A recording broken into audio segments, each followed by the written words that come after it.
Hi guys, here are your mitosis video notes. So the first thing we need to talk about before we even get into the process of mitosis is why do cells even need to divide? Well, how do you grow? You get more cells, bigger cells, or both more and bigger. The correct answer is C. You get more and bigger cells. So why don't cells keep growing though? Well, the reason is if a cell gets too big, they can't move things in and out efficiently. So they have to remain at a size that can help them still be efficient, but still be large. And there's a couple things that limit cell size. So surface to volume ratio is one, but also the metabolic requirements. So then the major question begins, how do cells get bigger? And what they do is they become multicellular by dividing. So chromosomes. What are chromosomes anyway? So they are two sister chromatids connected by something called a centromere. And it's a coiled piece of DNA that has these genes, and it coils to make the chromatids, which then make the chromosomes. And the end of them are known as telomeres. So centromere is in the middle, telomeres at the end, and one of these is a chromatid. And together, they make a chromosome. So here's a brief look at kind of the anatomy of chromosomes. So we start here with just a base pair, DNA base pair, which eventually forms a DNA double helix structure. These will eventually clump up and they make histone proteins. Then those clump up to make nucleosomes. The nucleosomes then eventually become the chromatids, which then become the chromosomes, and those are found in the nucleus of the cell. So let's look at the cell cycle. And it's really important to remember just that. It's a cycle. This process is happening over and over and over. It's not a one-way street. It is going around and around. And if you notice, mitosis is just a small part of the cell cycle. There's a lot of other phases that make up something called interphase, which is a major component of the cell cycle.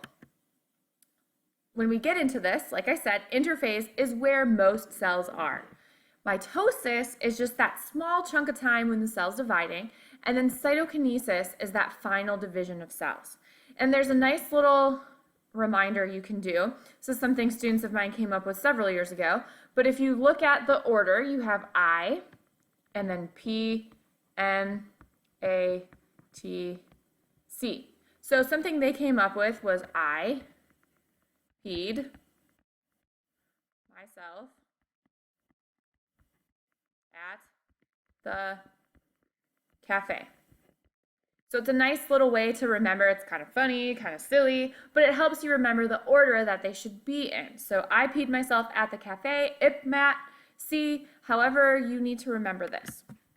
So when we look at interphase, this is the preparation for division. So a few key things happen here. One, DNA is replicated, the organelles are replicated, and then lastly, the cell increases in size. Because if you remember, one cell is becoming two. And there's three stages you need to know about. So G1, S, and G2, and let's get into those. When we start with G1, this is something referred to as, first gap. So the first gap is the growth and creation of more organelles. This is the first step it's going to take. And there is a checkpoint here. So really important that you remember there's a checkpoint. The cells are not going to grow unless they're given a specific signal.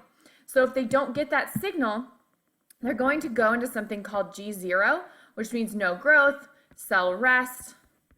Basically think of it as 0 miles per hour. They're not moving. They're just kind of hanging out, waiting until the day they get to finally go into interphase.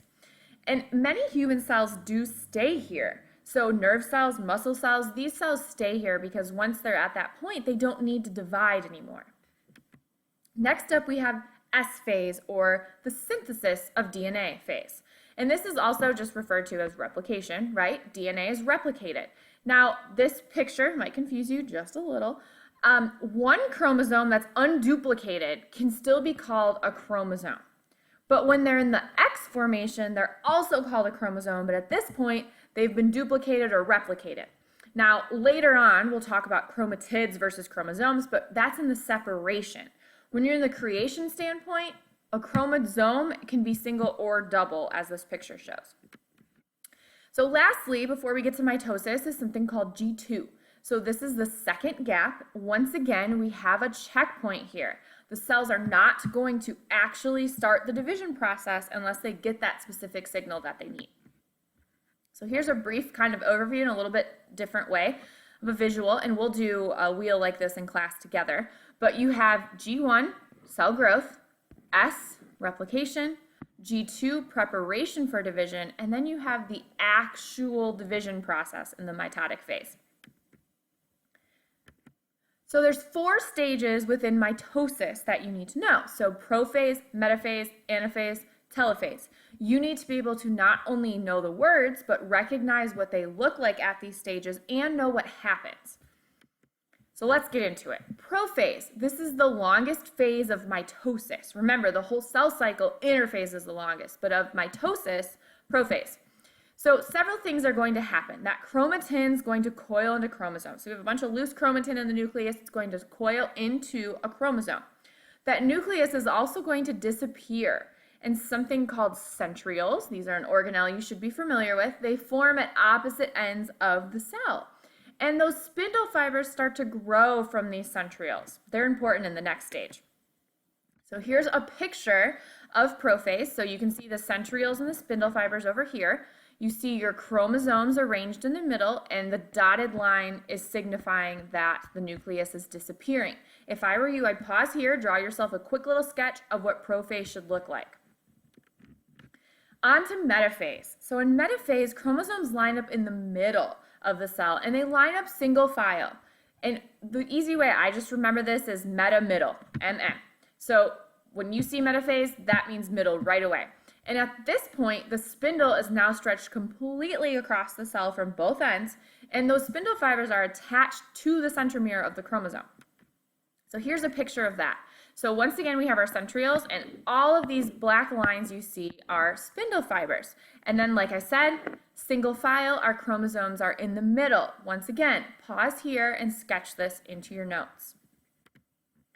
Next up is anaphase. So in anaphase, those spindle fibers, they stretched all the way across. Now they're going to start shorten and pulling back the chromosomes. But the problem is that they've attached to both sides of the chromosome. So guess what? That chromosome is going to split because the spindle fibers are pulling 2 directions. And these new chromosome halves are now called chromatids. So that's a term you should be relatively familiar with. So the chromosome is going to break into a chromatid. Here's a picture of anaphase. You can see all the little half X's. Those are all your chromatids. Once again, we still have centrioles and we still have spindle fibers. Once again, pause this, sketch it here. So telophase is the final part of mitosis, and this is when those chromatids reach the poles, and at this point they are fully separated from each other. They're going to unravel back into chromatin, the spindle fibers are going to break down, the nucleus is going to reform, and that plasma membrane starts to pinch in. But a special note here at the bottom, full division or separation of the cells does not occur until cytokinesis. This is a very common misconception. So in telophase, they're pinching in, but in cytokinesis, they're separate cells. So here's a picture of telophase. As you can see, there's no more spindle fibers. We still have our centrioles, and that nucleus is starting to form, and they're starting to loosen back up into chromatin. Once again, pause here and sketch it. Also notice that it's not fully separated. They're still connected. So we're at our final step of cell division, and this is called cytokinesis. And this is where the cytoplasm divides. So those chromatids separate, like we said, back into chromatin. You have 2 separate nuclei that are forming, and the cell membrane is going to completely pinch off to form 2 new daughter cells. So here's a picture of cytokinesis. All those beautiful scribbles in the middle are just your chromatin. And as you can see, still the centrioles, still the nucleus, but there's no spindle fibers at this point. So the problem comes in with some confusion in plant versus animal cells. So plant cells, as you can see down here, they just have a cell membrane. So it's very easy for them to pinch apart and form 2 new cells. That's something called cleavage furrow. In plant cells, on the other hand, they have a cell wall. So they can't just pinch in. So plant cells form something called a cell plate. So differentiation, let's talk about cells. Are all cells the same? No, absolutely not. You have different cells all over your body that have different roles. But what tells these cells what to do, no matter what they are genes. And if certain genes are on or off, that cell's going to be different. So this basically is like each type of cell having different blueprints. So the control of cell division is important to our bodies. Some cells never do mitosis. So like we mentioned, adult nerve cells, muscle cells, they're always hanging out in G0. They're never going to go through mitosis.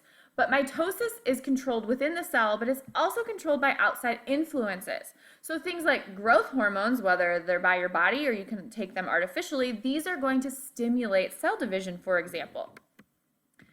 But we have some issues if it's uncontrolled. So uncontrolled cell division is also referred to as cancer.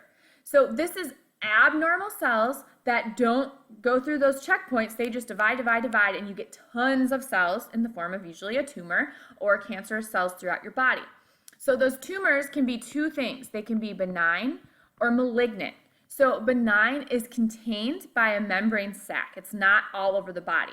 Malignant is not contained and it spreads throughout your body. And the easy way to remember this is malignant is just those are the terrible, terrible ones. So think about the word and think about what these ones are.